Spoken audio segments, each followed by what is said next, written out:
Swayam Prabha. Digital India. Educated India.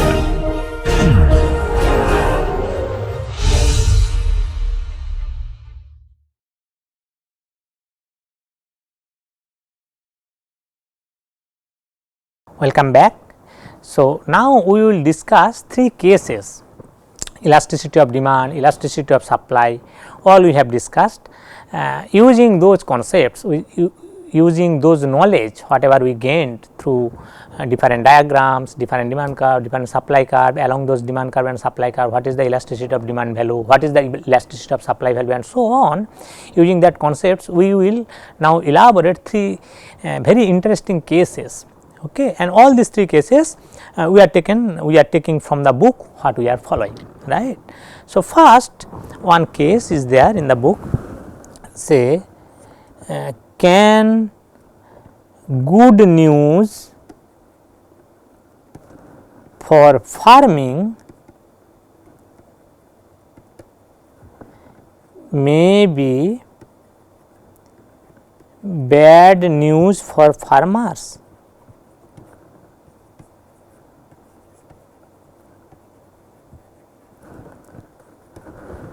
So, one case we are starting with a question: good news for farming, can it be bad news for farmers? So, when we are telling that good news for farming, what we are referring? Perhaps production technology or the technological know-how what these farming people or farming community people, what they are using to produce some agricultural product. Look at here, we have used here FARM, right. So, it is an agricultural product, right. So, perhaps that is improved, or there is some innovation takes place in the production process, okay, or production technology, right. So, if that happens under the ceteris paribus condition, what will happen? Suppose one farmer is producing say wheat, right, and what to produce wheat, what kind of factors of production that farmer needs to hire, we all know, right. Some say wheat seeds, maybe some water, some fertilizer, maybe some bullock kind of plow, right, or some animal dragged plow, no, primitive or traditional plows. So, using that he is using or he is producing some wheat, right, and he has some certain piece of land, say maybe 1 acre. Okay. Now, suppose technological know-how in that farming activity is have improved. So, improved technological know-how, improve how we can capture that. Perhaps earlier he was using say some bullock kind of plow, now he is using say maybe some tractor or maybe power tiller, something like that, some machine, right. So, it is an technological improvement. So, if that is the case, what will happen? Given all other resource vector or all other input vector, technological innovation takes place. So, definitely output will increase. So, as a result, supply of the by that particular farm, supply of wheat what he or she is producing, that will increase. So, his supply curve will move rightward. Okay. So, suppose initially this was the supply curve, so denoted by S1, later supply curve will move rightward, say suppose S2. As usual, we are measuring quantity supplied, quantity demanded also in the horizontal axis and price in the vertical axis. So, that farmer is producing wheat, right. Suppose this is the wheat demand curve in the market, that is the demand curve in the market. Look, good news for farming, that means the technology using which that farmer is producing this commodity, right, the technological innovation happens in that technology, right. As a result, his supply he could be able to produce more quantity of output using the same amount of inputs what he was using earlier. As a result, that is why his supply curve has shifted from S1 to S2 position, right. So, demand curve, I hope that everybody understood why the supply curve will move rightward, because at every possible price, suppose this is the price, we have discussed that earlier, earlier he could supply this much, now he could supply this much, his supply has increased, right. That is why it will be rightward shift of the supply curve, right. So, okay, so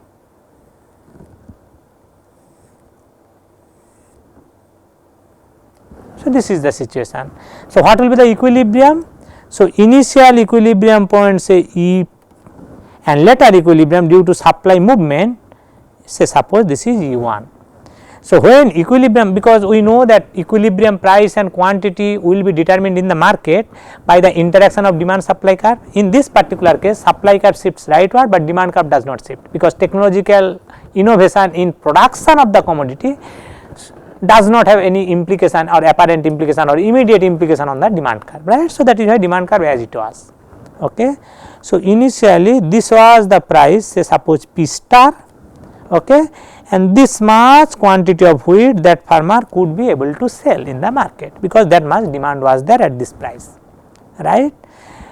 Due to his increase in production and demand curve is not changing at all, so equilibrium price falls to P1 star price, P1 star level. So, equilibrium price, so movement of the supply curve from S1 to S2, equilibrium price it falls from OP star to OP1 star, okay, and equilibrium quantity, suppose this was Q star, this is Q1 star, and equilibrium quantity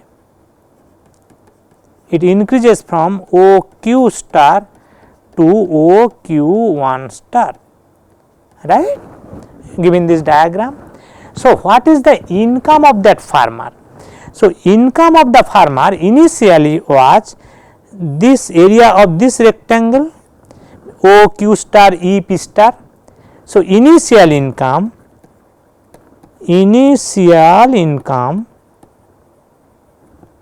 was OQ star EP star, that area, that rectangular area, okay. Later income is basically the area of OQ1 star E1 P1 star, that rectangular area. Now, the question is, if we compare this rectangular area and this rectangular area, if we show that this later income rectangular area is larger, then we can tell that good news for farming is actually a good news for this farmer. Alternatively, if we see that this is larger than this one, okay, or initial income was larger, later income actually falls, we can tell that good news for farming is actually becoming the bad news to farmer, because farmer's income is fallen, okay, income is has fallen due to this increase in production, right. So, let us see what is the comparison. If we compare that thing, let us see what is the relationship between these two areas, okay. So, can good news for farming can be a bad news for farmer? How we are addressing that? First, we are capturing good news for farming, okay. Farming, that production activity related some good news means definitely some sort of innovation activities or something happens in the background, so that production or overall production level has increased using the same input vector, same resource what that farmer was using before this innovation take place, right. Now, although he is able to produce more, whether his income is increasing or not, that is the question, right. So, when S1 was the supply curve, O P star was the price what that farmer were getting for every unit of the product what he is producing, and he was producing OQ star. So, total income what he was getting by selling this product is OP star into OQ star. That is why this area of that is why this area is coming into the picture, okay. When supply has increased, his production has increased, he is getting bumper crop, right. So, equilibrium price becomes OP1 star. How we interpret? We have, as we told, its interpretation is that for every unit of the product he will get OP1 star amount of price.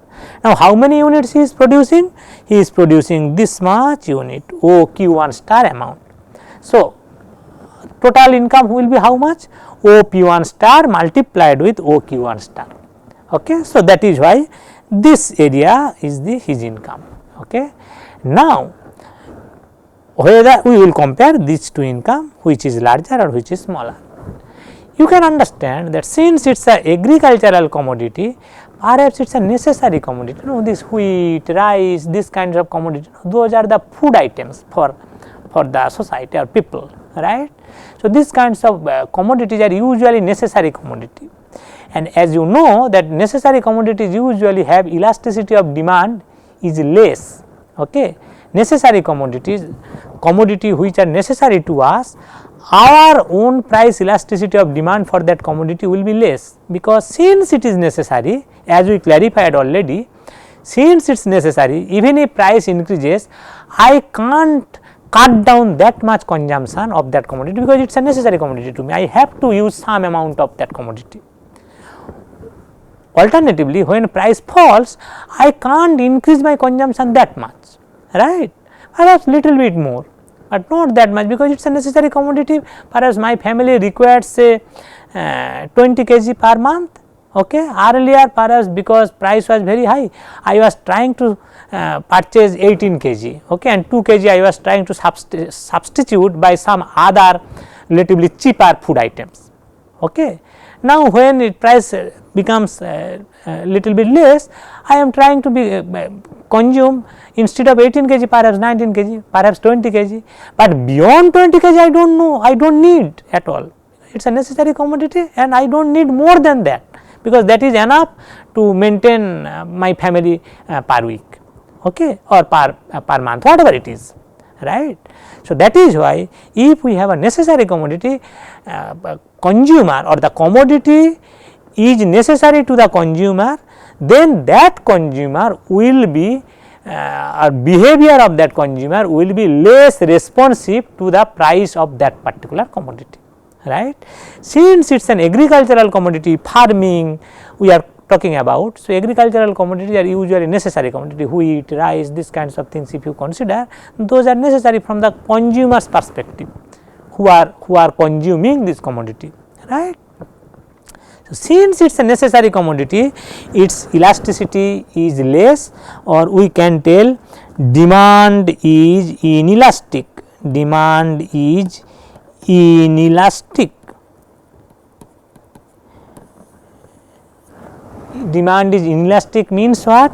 Elasticity of demand value absolute term is less than 1, absolute elasticity, because elasticity of demand is negative, right. That is why I am telling absolute value of elasticity is 1 and less than 1, right. What is the implication? Implication is that, let us go, we have already discussed that. Okay. So, actually what is happening? Equilibrium price is falling and quantity, how much he will able to sell in the market, it is increasing.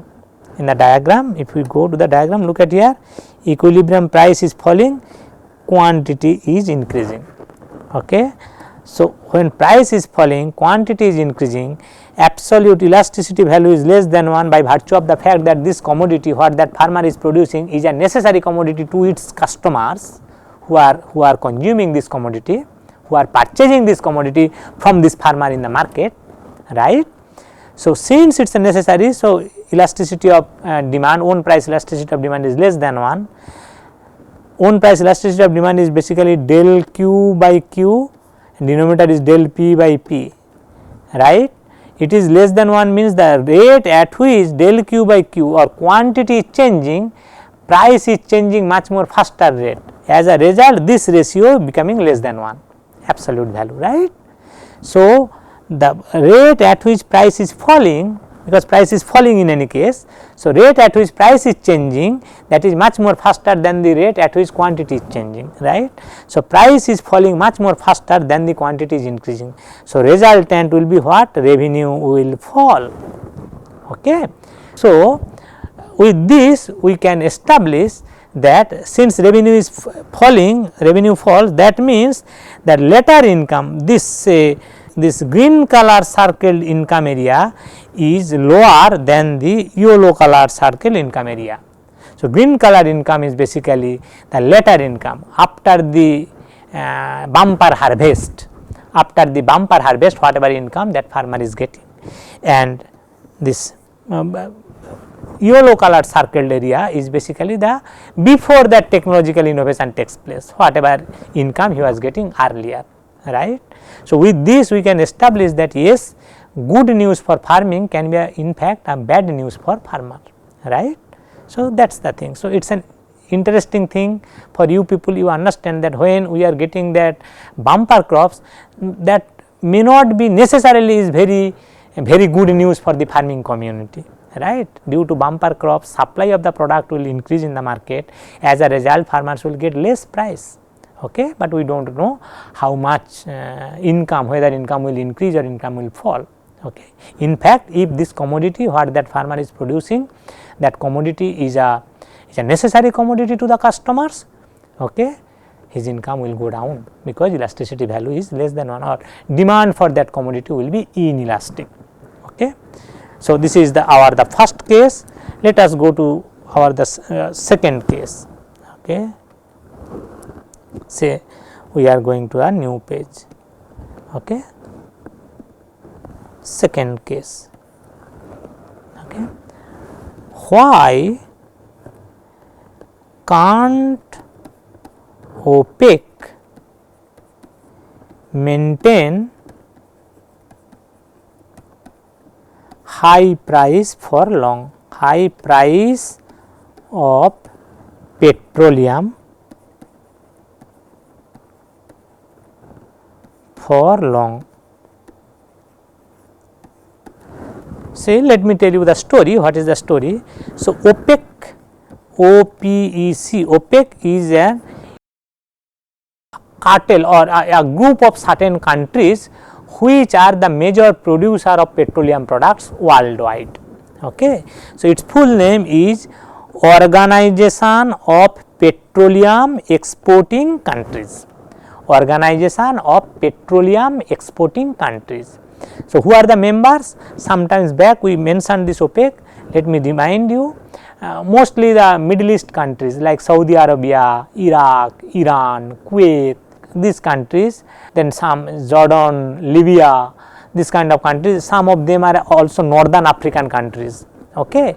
So, these and some other countries means which are not in that geographical locality, northern Africa and Middle East, Saudi Arabia and what we are mentioning, no, all those countries are, you will see that same geographical locality, they are very close to each other. Okay. Those are the major suppliers of the petroleum product, they are major producers of the petroleum product, and entire global petroleum demand actually is met by importing from them, or on the other hand or alternatively these countries are major exporters of the petroleum product to the other countries. Okay.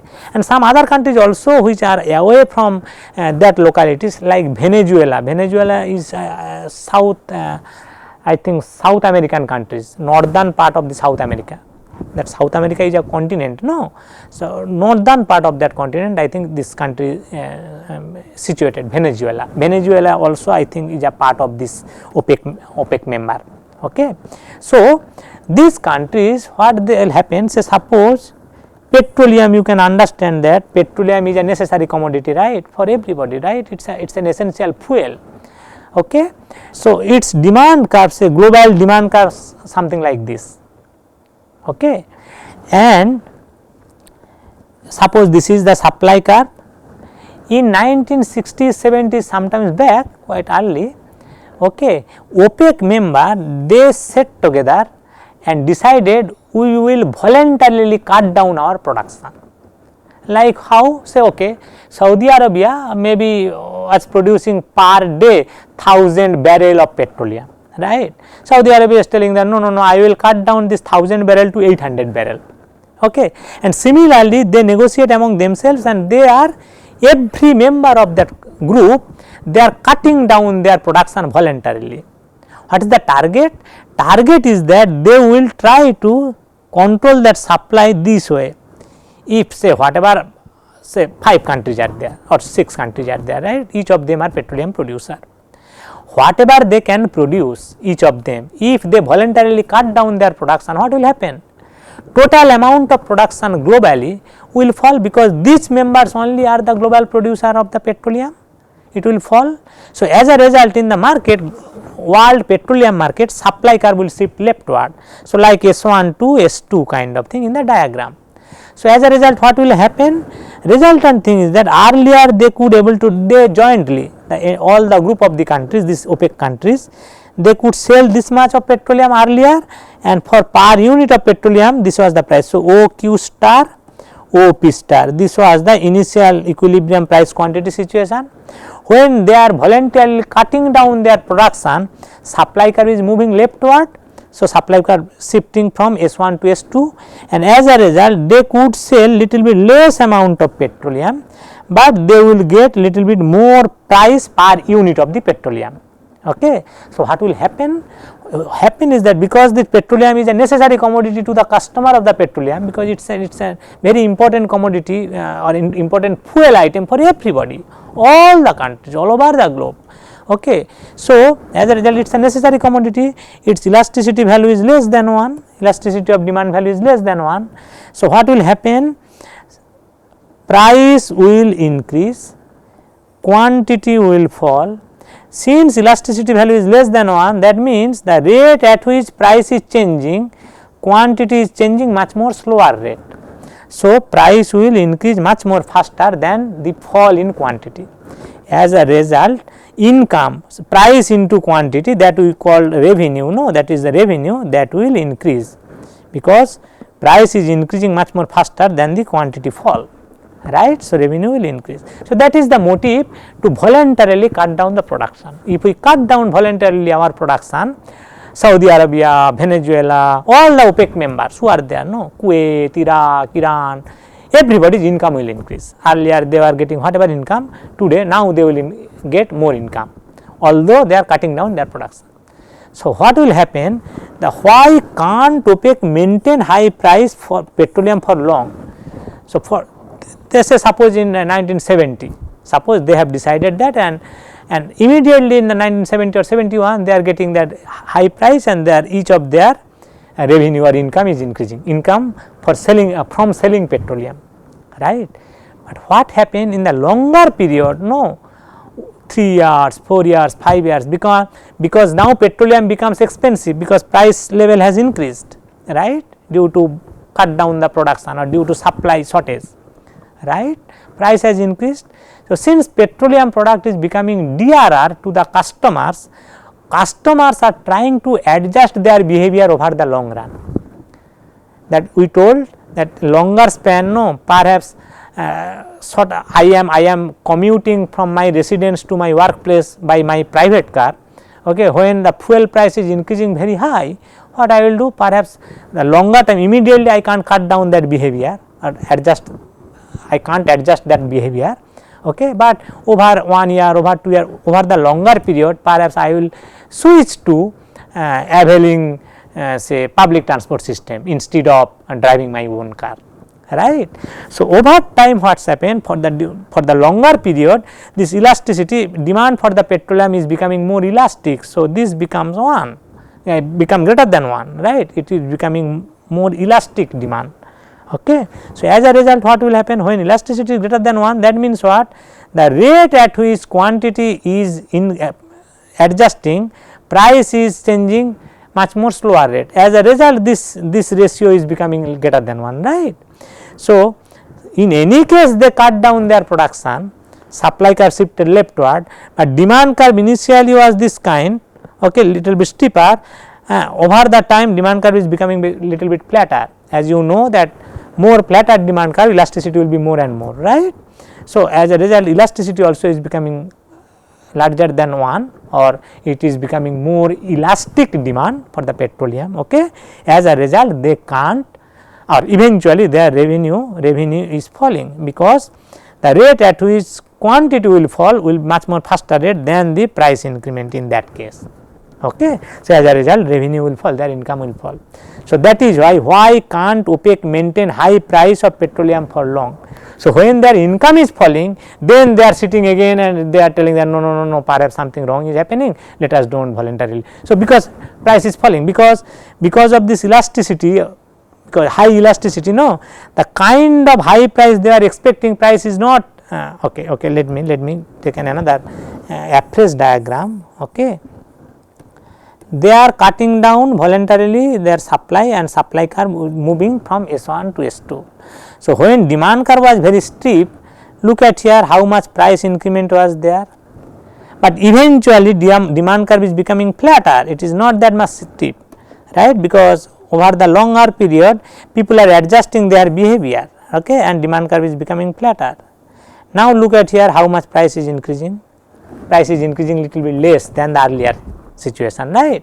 So, that is the thing, and as a result the whatever price they were expecting, price is not becoming that much high.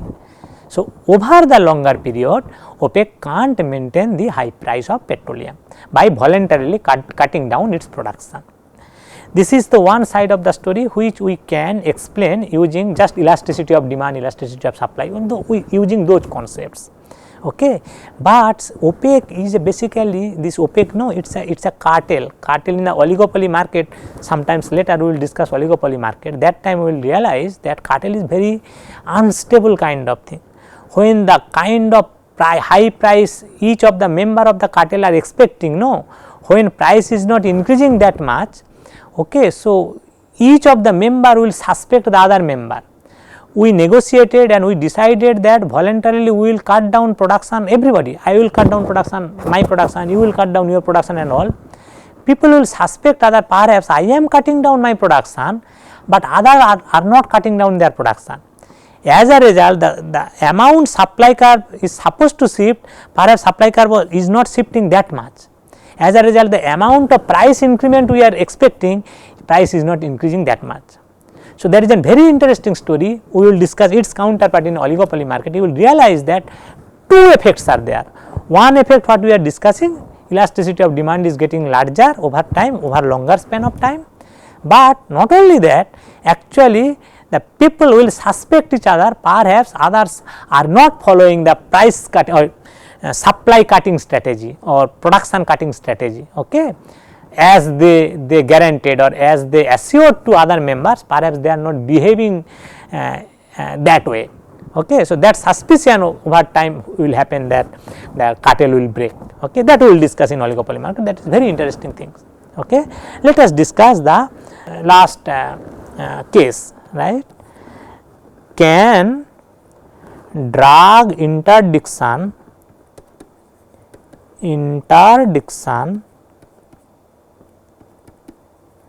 increase drug related crime?